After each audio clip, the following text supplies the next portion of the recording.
Hello, everybody. This is Nicole Whitlock with the eComSellers podcast. I have with me on this amazing journey, and I'm so tired today, guys. Kelly is too, but I have with me on this amazing journey the awesome, the amazing, the beautiful Kelly, the eCom on board. I'm, trying to wake up. I fell asleep on the couch. You're just sitting there, and next thing you know, you're waking up. I know exactly what you mean. Kelly, you look absolutely fabulous. I love the hair. Love it, love it, love it.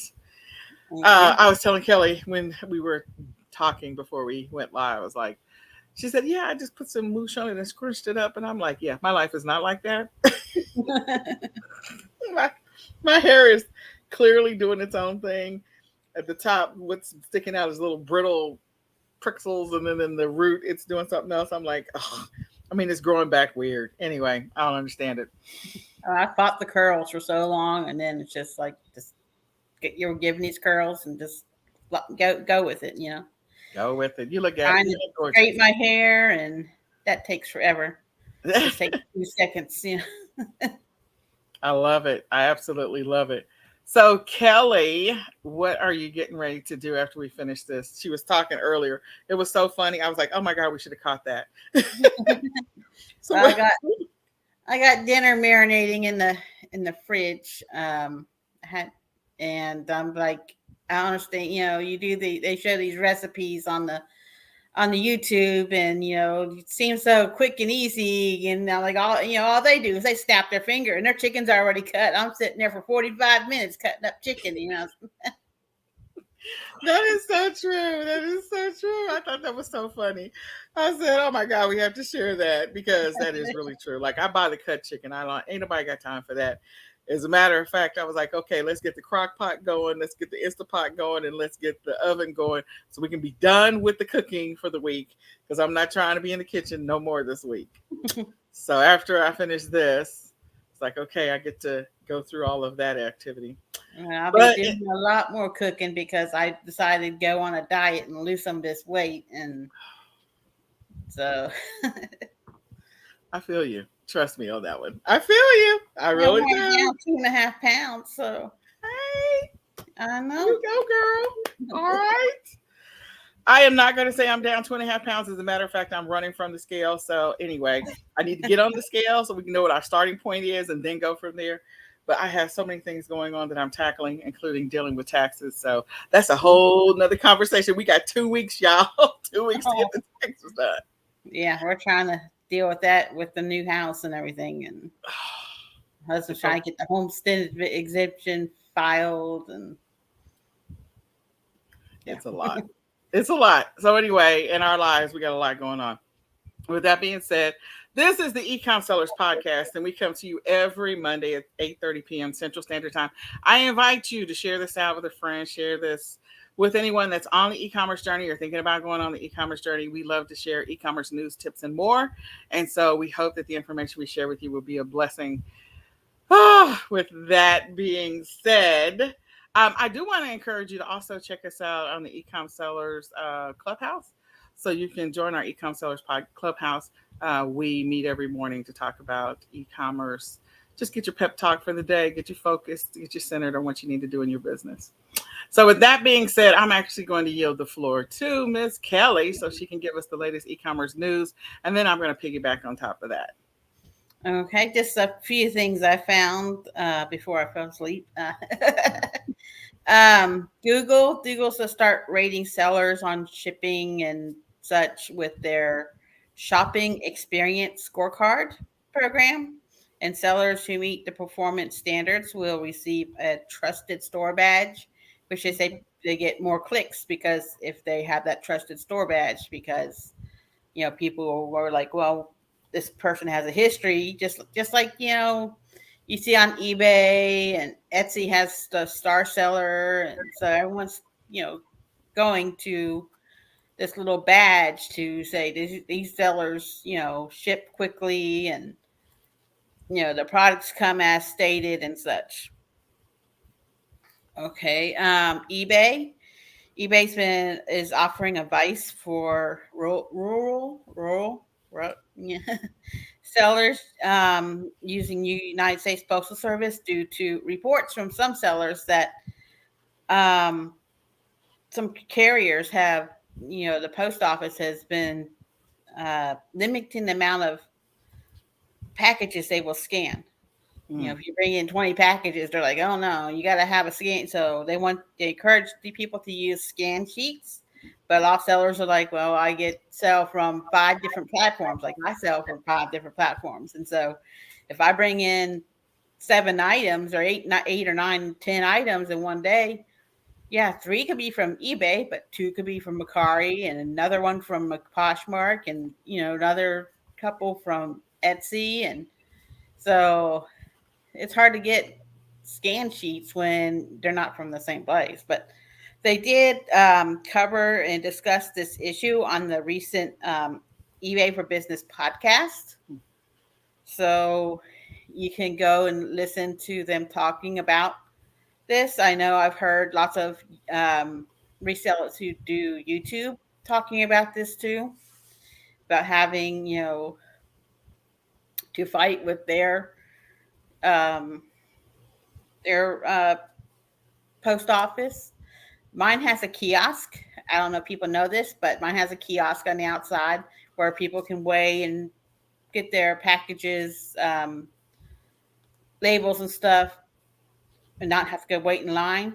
You can scan your items. You could just go in there and go in there and you can just scan your items. And it's not really an acceptance scan, but it's kind of some kind of scan to say it was at the post office.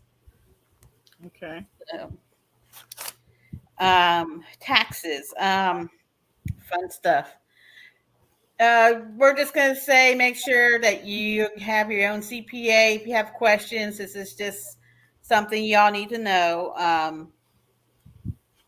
If you receive any virtual currency, so that's like, the cryptocurrency for the payment in 2021 for goods or services, you must answer yes to the question at the top of the IRS 1040 form that reads, at any time during 2021, did you receive, sell, exchange, or otherwise dispose of any financial interest in any virtual currency?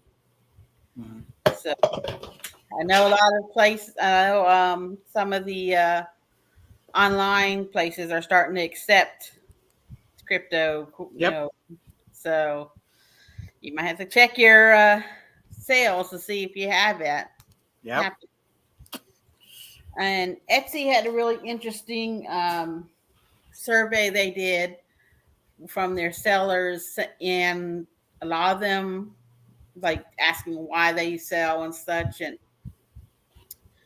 majority people, about over 60, I think it was like 68%, said that they started selling for like more, for extra money, and others, and it broke down. It's very interesting because it broke down how many were women, how many were just a one person operation, how many worked from their home, and like 95% were sellers were from their home, and how many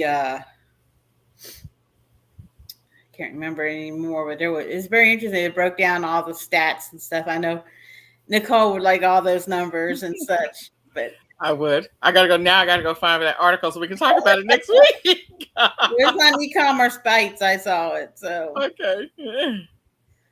I just didn't write down. I was like, that's a lot of stuff to write down. I'll try to remember it. I do love stats. All right.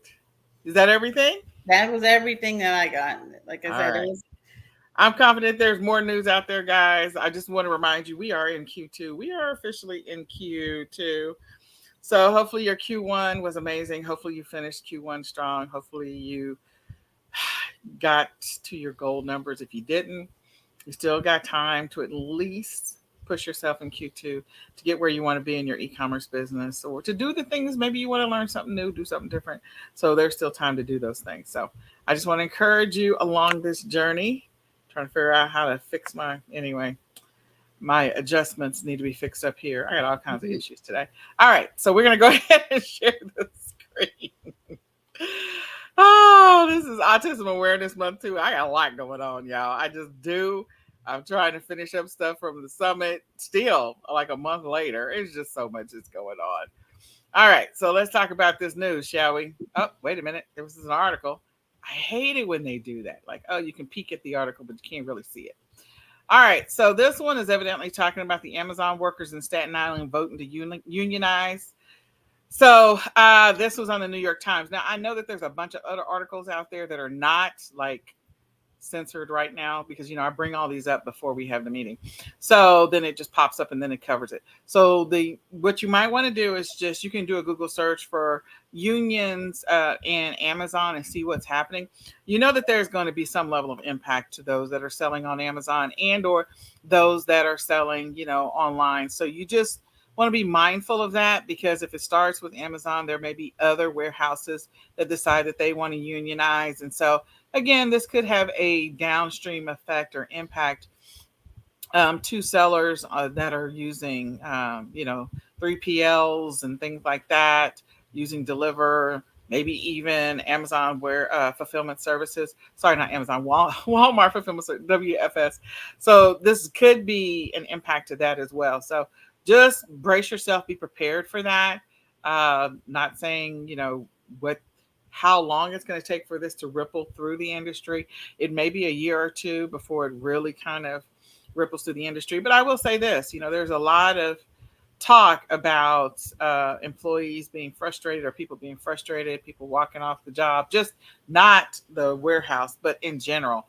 For the last 18 to 24 months, I mean, they call it the great resignation. So companies are paying attention to employee dissatisfaction. So this is something that will probably be addressed, and the cost of it, if there is a cost impact, will more than likely be pushed down to sellers and consumers. So if it's pushed down to sellers, sellers have to push it down to consumers. So you need to be prepared for that. All right. So there is a conference. It's a pretty big conference, and it's called 3E3. This is what I'm showing right now. And they normally talk about electronics and all kinds of things like that. And so they're not going to have a conference in 2022, but they will have one in 2023. And so just, want to make you aware of that. If you're a person that's selling electronics, if you're a person that is selling games and things like that, a conference has been canceled. Gaming is a big industry. I mean, there's like betting going on in gaming, like it's huge. And there's all kinds of products that you can be selling around the gaming industry. You know, you can be selling everything from gaming games itself, all the accessories, all of the, the handheld, toys and desks and all kinds of, there's so many different accessories you can be selling around those who are in the gaming industry. So, and then of course, Oculus and the whole headset thing. And, I don't know enough about all this stuff. I'm just going to tell you right now. My level of ignorance is super high, but I do know that that stuff sells. So, something to be mindful of. I do find that knowing about the upcoming conferences or expos and or different things like that, where there's going to be a showcase of several different vendors, trade shows, and things like that, is good to know. And going to go check those out is good to know. So the reason that it's good to know is because then you can find out what's the potential next big thing, or you can find out what's selling, or maybe find vendors that maybe you can do business with in the future around these types of products. So know that this is continuing to be big, and that if it's an industry you're selling in, that particular expo conference is canceled. Here's another one. What is going on here? So this one is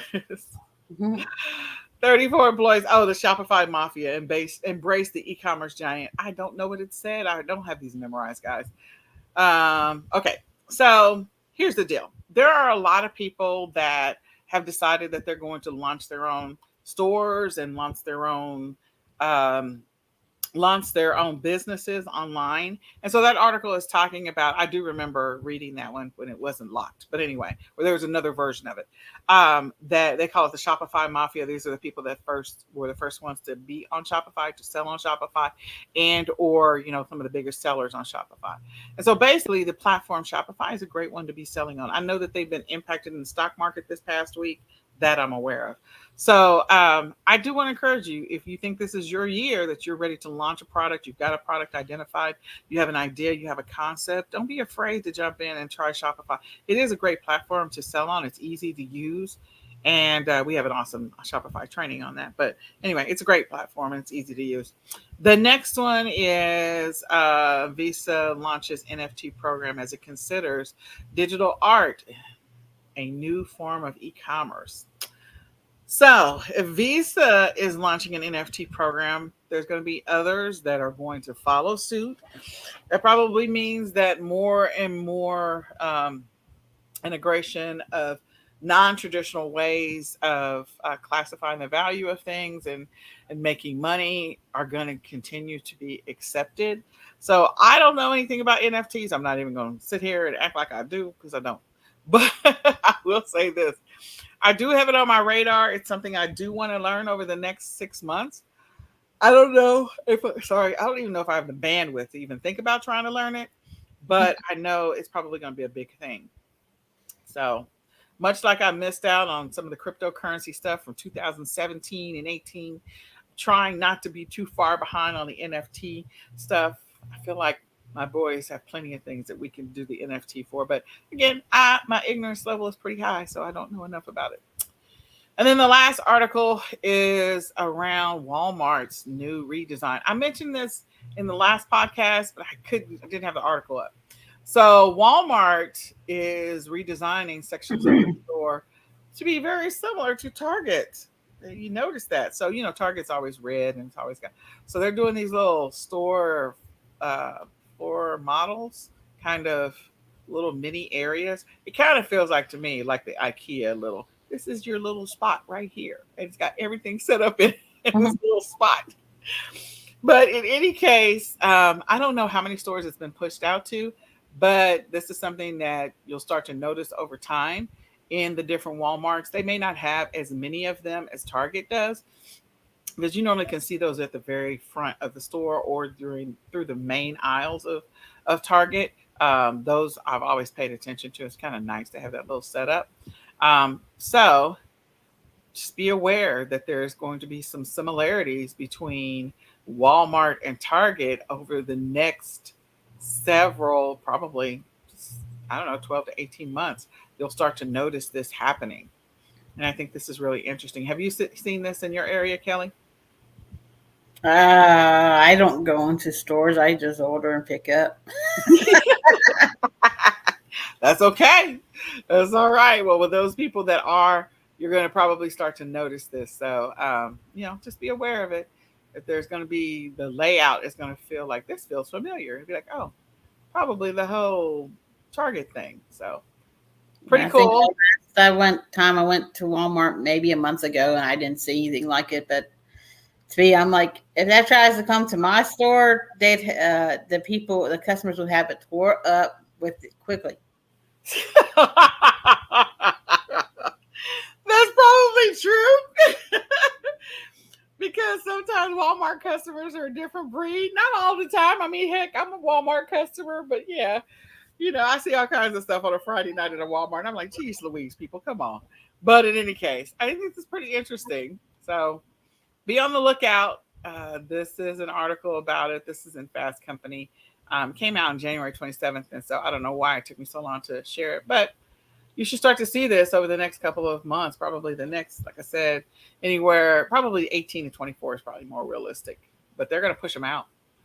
So trying to drive more traffic to Walmart. And so with that being said, that is our latest glimpse into the news. I'm confident there's some more news that we missed, and we apologize for that. We'll try to grab it next week. And we're going to move on to our tip. So let's go, Kelly. Are you ready for the tip? Yeah, I love going to thrift stores. And this is stuff to also look at garage sales, because it's becoming garage sale season now that, I know some places they still got snow, but down here, we're in the 80s and, as the They started garage sale season last month. Okay. We have garage sales almost year round down here. So pretty much. All right. So this is 6 thrift products to sell in Q2 Not necessarily. I mean, these are things you find at the thrift store. Okay. Mm-hmm. 6 products you can find at the thrift store to sell in Q2. Q2, Q3, Q4, Pretty Q1. much. So I'm gonna let Kelly start with the first one. Yeah, books and textbooks. I mean, textbooks, especially, everyone's like, well, school starts in September. Well, don't forget about there's kids that go to summer school. They take maybe they might take a couple of classes during the summer just to make it easier during the year and finish up their degree faster. So they had to take summer classes. So you can do textbooks if you can't sell them on Amazon. There's always eBay. And just books. Um, I sold some books on eBay this last week. It was a set of old vintage Star Trek books. I just I got them all at a thrift store. There's one of my thrift stores. Hint. If your thrift store has a newsletter and telling you what's on sale, sign up for it. But uh, the thrift store was having fill a bag, so I filled a couple bags full of books, paying $5 per bag, and so that made my books like 5-10 cents each. And I got these Star Trek books from like the 70s, early 80s, in that book pile, and I sold the whole set for $20. So plus shipping. So it wasn't too. It's you can still make good sales of books on eBay. It's not just all Amazon. Books do sell on eBay, and I sell the books on Etsy. So there's lots of places you can sell books besides Amazon. There you go. All right. I agree with Kelly, and I also want to mention, like, okay, we're talking about Q2. Not that you can sell books year round, but you're going into Mother's Day, which is clearly in Q2, and giving books for that. You're going into school being out, and so kids not regressing over the summer. So giving them books to read to keep them active, in addition to taking them to the library, but making sure that they have something to keep their little minds going, workbooks, textbooks, things like that, giving them activities, and then also having summer activities. So there's different books on crafts and things to keep the kids busy over the summer. So, books are going to be a thing that people will buy to give others. They will use themselves to keep kids engaged, especially as we go into the summer months. So, And cookbooks. Don't pass up on cookbooks, yeah, cookbooks. definitely. And so, if you're in college, selling your books online when you're done, if you're about to finish up in May, there's another one. All right, video games. So we were just talking about E3, and video games are extremely popular. Kids are going to be engaged in video games, playing that this summer online with their friends. Of course, they have the online games, so you don't have to have the actual physical video games. But there's a bunch of them that are vintage or kids still love, adults still love, and they want to play them. And when you think about video games, it's not just the video games themselves; it's also the accessories. So again, I should have put that, but video games, there's a lot to that. Even the headphones, the wireless earbuds, the all of the microphone, the headphones with the microphone. Like my son just bought that, and now he wants the the car, the wireless steering wheel, so he can do that. That's not something that he can get through the game. You got to buy the wireless steering wheel, and so that's a separate thing. So all of these video gaming type of accessories are a big thing that you should consider selling or looking into. And if you find that kind of stuff and it's in quality condition, it still works, definitely list it. eBay will take it all day. Some of the other platforms as well. Make some money on that stuff. And you can bundle. You can bundle. You can make a bundle. Say you find someone selling their Wii, and you bundle the Wii, the Wii with the controllers and with a couple of games that aren't worth much by themselves. You can just put them in with the bundle to kind of increase your price on that bundle, because has games and just not the Wii by itself. And a lot of the if people buy like the old Nintendo and the old Sega, they want that old feel. So they will buy old TVs, like an old TV, like those old ones, like those little kid ones with the little VCR that's hooked up to it. Yes. Yes, they will buy those old TVs because they want that feel, that nostalgic feel of playing, of how it felt when they played the video games in their room growing up. Oh yeah. And these flat screen TVs don't give you that. No, they don't. So yeah, and schools is going to be out soon. Kids, they're going to keep their kids busy. So video games and video game accessories, pieces, all of that. So keep that in mind as an opportunity when you're running through, scrolling through the thrift stores. And right now, I know that a lot of thrift stores have received a lot of stuff, guys, because people were doing spring cleaning. So they have a lot of donations right now. So this is a great opportunity for you to go, spend a couple of weekends going through the thrift stores. You might actually find some really great deals. Clothes year round. But you have summer clothes. You have people who have been on a diet and they've lost some weight, but they're not finished losing weight, but they want to show off what they have lost. So they're going to, look for lower prices on clothes online. Um, Maybe they want to lose, 100 pounds, and they've lost, 40 or 50 pounds. So they're no longer fitting the shorts from last year. Definitely not. So they're looking for some new shorts. So shorts are good, and camping clothes. Kids are going Mm-hmm. to summer camp, swimsuits, uh, and such. Um, all sorts of stuff. I mean, I sell clothes every day, pretty much. Name brand clothes too. Name brand, and I do vintage. I've gotten more into vintage clothes, and you find some vintage T-shirts. Maybe your dad has a whole stack of old vintage rock band T-shirts that he doesn't want anymore. You'll make some pretty pennies on those. Hello. Listen to Kelly. Look at Kelly. I mean, this is what I will say. I bought, and I still have them. Janet Jackson, the original Janet Jackson. I went to, I think, two different Janet Jackson concerts. And of course, I think the first one I went to when I was 16 or 17, maybe 18. Oh God, I can't even remember. And then later on in life, like 25, 27, somewhere off in there. And so, uh,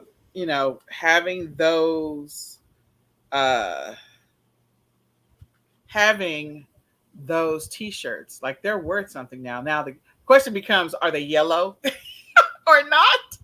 But they're If the people original ones, so I gotta go have look and see if them I'm yellow, torn apart, have holes in them, still they'll will buy them sell. like that anyway. They'll Yeah, still they will sell. buy them anyway. The other, like, and I also have prints. So those are the two that I have a boatload of those. And yeah, a Hmm. boatload of them. And then especially So if the said person passes away, I hate to say it, but yeah, a yeah, lot of times their stuff will go up right after someone has passed away, and people hate it that sellers are like, they call them vultures and stuff. But if you already had it listed, and yeah. Yeah, it's really sad. Those who have passed away. But in any case, just putting it out there into the universe. So next one is sports equipment. As much like trying to get the kids outside, get them doing stuff. Everything from helmets, knee pads, scooters, skateboards, bicycles, baseball bats, soccer balls. I could go on, guys. Lots of sports equipment, or just things for them to play in the backyard. A badminton set and a volleyball set, and what is it? The cornhole. Like stuff for them to do outside. So it's not always just sports equipment, but it is stuff for them to do outside and things to keep them safe and not kill each other. Like some kids are going to take up tennis this summer, so they're going to need a racket, and somebody may not want to go to the store and buy a racket or buy tennis balls. If you can get them dirt cheap at a thrift store, then do that. And again, reminding you that people have done spring cleaning. So there's a bunch of stuff that you can turn over. Like you can go and get that they've donated. Some of that stuff is brand new, especially in certain neighborhoods. So, you probably have your thrift stores that you hit. This might be an opportunity for you to hit some different thrift stores in other communities and in other neighborhoods. Keep in mind the prices are probably going to be different than not what you expected, but you also might find some really quality stuff because in some of the richer neighborhoods, they may have just collected the stuff, never used, and said, okay, we're just going to donate it. And it's brand new, still sealed up in the packaging.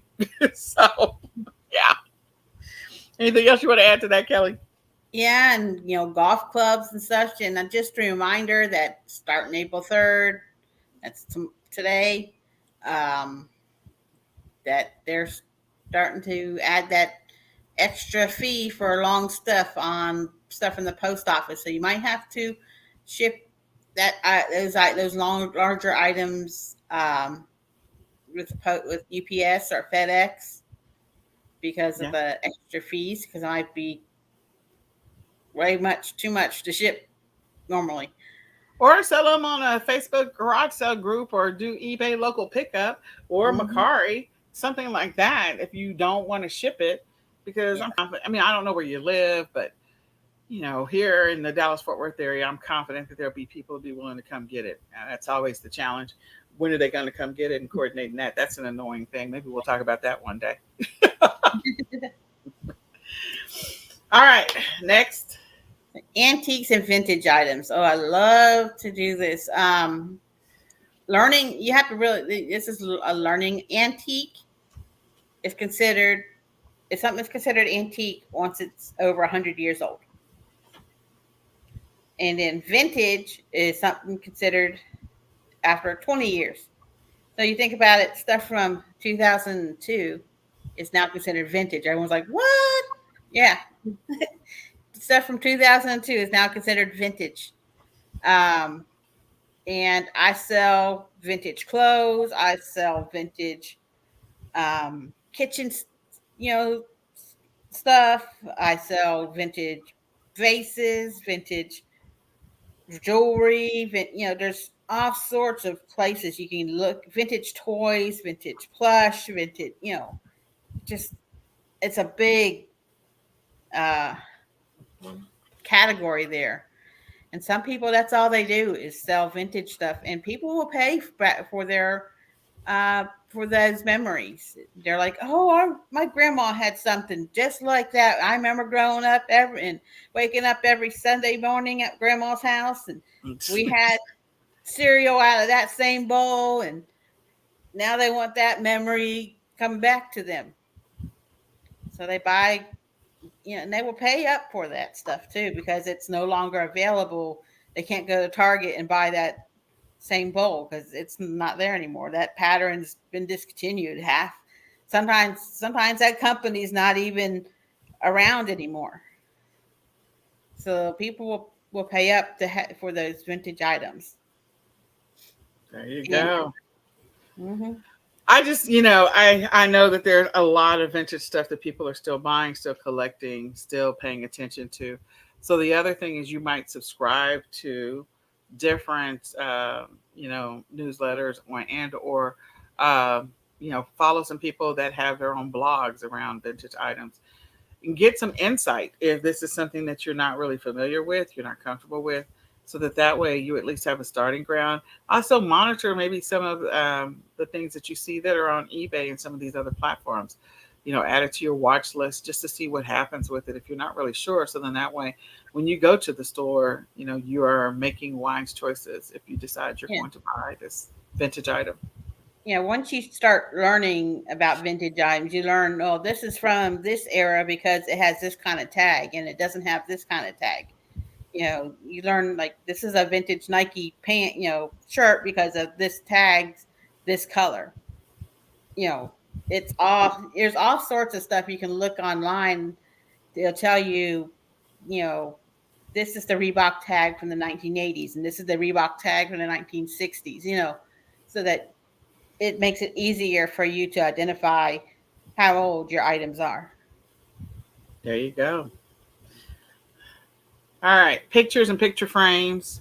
There's always going to be stuff that people want to put on their walls to, you know, not have blank space. I got blank space behind me, but not to have blank space on their walls. And we're going, like I said, into Mother's Day. You're going into graduations. People are going to want to either put up pictures, they maybe even picture frames on their desk, um, things like that. There's some cool tools out there where you can get the digital picture frames that kind of rotate, and that's something that you find on the desk. And you might actually find one of those at the thrift store that somebody may have bought or whatever the case may be. So, having things to put onto their walls, people are always interested in that kind of stuff. So, I go want to ahead, say Kelly. artwork is a big thing for you find at the thrift stores, and you can pay $5 and find out later it's worth $350 because people don't know what they have. They, that's a nice picture, but I'm tired of it, so I'm just going to donate it, not realizing that that artwork is worth a lot. I like to watch Dr. Lori V on YouTube, and so many times she has people showing up. I got this at the thrift store. I paid $10 for it, and she's like, and she will tell them, okay, this is what you need to look for. This because of this frame and because of how it's stapled onto the frame and such. It's from this time, and it's worth $450. And they're like, what? I'm like, I need to start shopping where they shop. So that's what I'm saying, Kelly. I mean, some of these guys in these big giant houses, they just want to get rid of stuff. And so they just get rid of it. They're like, okay, this donate the donation truck is coming up Tuesday. Just put it all up. And you're like, okay. And then it just shows up at some thrift store. Maybe it's a high-end thrift store, but it's still a thrift store. You go in there and be like, okay, well, I'm not gonna pay, maybe they have it listed for $25. Like, I'll give it to you for 10. And then you discover that kind of stuff. Like, I'll take it for 10 and that kind of stuff. It's like crazy. It's crazy. Yeah. So these are just a few things. This is not everything you should be thinking about, but we just want to give you a few things to think about. We do have our niches and keyword research workshop that we're finishing up this week. And so we encourage you to come check it out. You can sign up for it by going to bit.ly niche research one. So if you're a person that's trying to figure out what your niche is going to be for 2022, or if you want to maybe find more keywords for your existing niche or do research, we're going to be talking about paid methods and we're going to be talking about free methods to be able to do some keyword research and also niche product research, figuring out what to sell, how to find those products, what should be your niche, and how to validate whether or not that niche is a good niche or not. So come check us out. You can register it again, bit.ly/niche research one. That's a capital N on niche and then a capital R on research and the number one. And then the other thing is that we do have our road to 10K. It's coming up April the 16th, I believe. So at the end of the 2 weeks, right after the taxes are due. So April the 16th, we're starting the road to 10K, and we're going to be talking about how to get to 10K on eBay and also on Amazon. So if you're interested in signing up for the road to 10K, go register right now. It is going to be a small group because the goal is to actually monitor the activity that group is doing and helping them really get to 10K versus just taking a class and going, okay, well, I took the class and I'm not there. No. Our goal is to actually have you engage in the activities that are going to help you get to the goal number of 10K. So go register. You can go to www.ecomsellersmastery.com to sign up for the eBay or Amazon course. So you can get to the 10K if that's your goal. And again, space is going to be limited. It's going to be a smaller, intimate class. It's designed to help those people that are serious in 2022, ready to go there in their e-commerce business. So if you're serious, then you want to sign up for that. The next thing is I do encourage you to join us Monday, Tuesday, Wednesday, Thursday, Friday, Saturday, and once a month on Sunday for our daily, weekly, and monthly e-com planning sessions. We say it's 15 minutes. It's really 15 minutes you spend to do the planning session, but we actually talk more than 15 minutes. And it's an opportunity for you to stay focused and stay committed and to increase your productivity in your business. So if you're struggling with being productive, if you're struggling with being consistent, if you're struggling with just being accountable, we want to encourage you to sign up for the ecom planning session. So, and the thing is, sorry, I said sign up. You don't have to sign up. You just join the e-commerce planning Facebook group and go there, and then you can join us. We're also live on Clubhouse. And so each day of the week, we're going to be focusing on a specific area. So on Mondays, we're going to focus on organization. Tuesdays, we're going to talk about productivity. Wednesdays, we're going to talk about time management. Thursdays will be consistency. Fridays will be goal setting, and Saturdays will be planning. So Monday, organization, Tuesday, productivity, Wednesday, time management, Thursday, consistency, Friday, goal setting, Saturday, planning. If any of those are something like you feel like I need to get with it, I'm ready to stop messing around. I'm tired of my job. I didn't get to do the mass. What was it? What do they say? The resignation. This is the season of resignation. The mass exodus of resignations, whatever it's called. If you didn't get to participate now, you're ready to just leave your job and you want to make e-commerce your full-time gig, then let's get focused and let's get it done.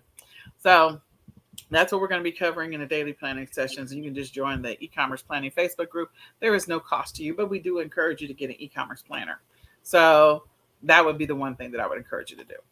So you can grab your e-commerce planner by going to www.myecomplanner.com. Again, www.myecomplanner.com to grab your e-commerce planner. And you can use that as part of your daily activities. You can also get the digital version. We do have the digital version available. So you can grab either one of those. There is a promo code for 10% off if you wanted to grab that. I'm going to say it is 10 OFF eCom plan.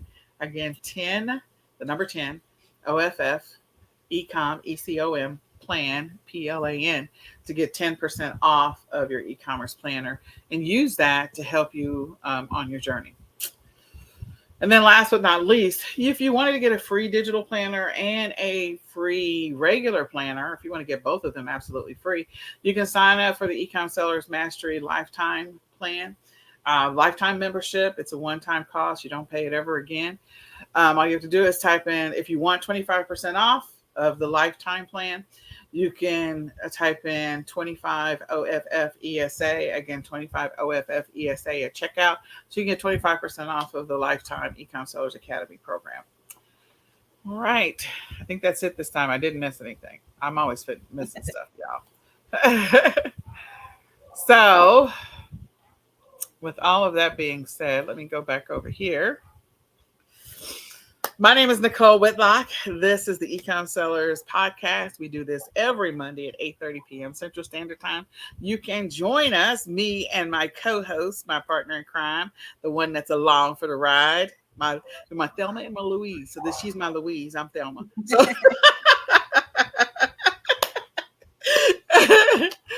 So my co-host on this journey is Kelly, the eCom Mom Ward.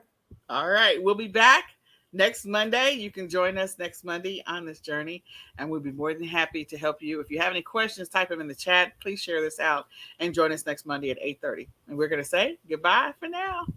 Bye, y'all.